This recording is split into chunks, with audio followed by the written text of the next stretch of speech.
उद्याच्या विधानसभेच्या निवडणुकीमध्ये आपण कुठेही गाफील राहता कामा नये. एक हात जोडून विनंती फक्त शिंदे साहेबांना आहे, आपल्या भाजपच्या नेत्यांना सांगा, आपल्या हात जोडून विनंती आहे. मला माहिती आहे कोण बोलणार नाही या विषयावरती.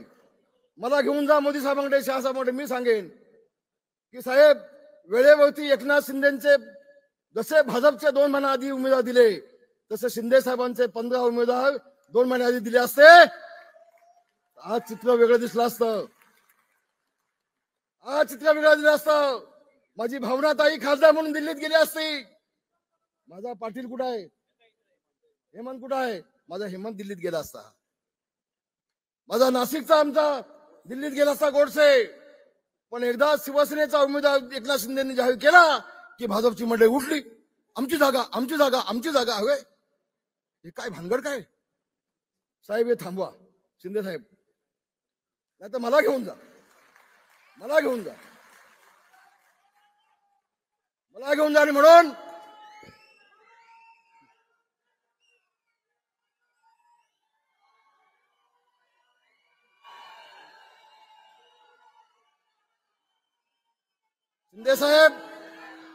शिंदे साहेब घ्या, मोदी साहेबांना सांगा, शहा साहेबांना सांगा की मला 100 उमेदवार द्या.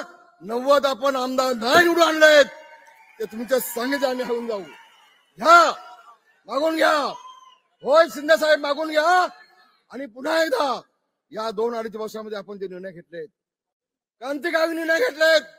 महाराष्ट्राच्या इतिहासामध्ये आतापर्यंत कुठल्याही मुख्यमंत्र्यांनी असे निर्णय घेतले नाहीत.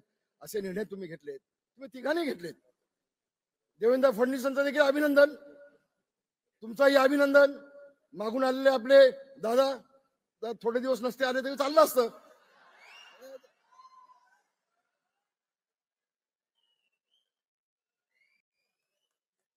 आणि म्हणून एवढं आपल्या सांगतो सगळ्यांना बांधवानो, आता आपण सगळ्यांनी शपथ घ्यायची आहे की आम्ही सगळे एकनाथ शिंदे साहेबांना उद्याच्या विधानसभेच्या आमदार निवडून आणण्यासाठी त्यांच्या पाठीशी आम्ही खंबीरपणे उभे आहोत.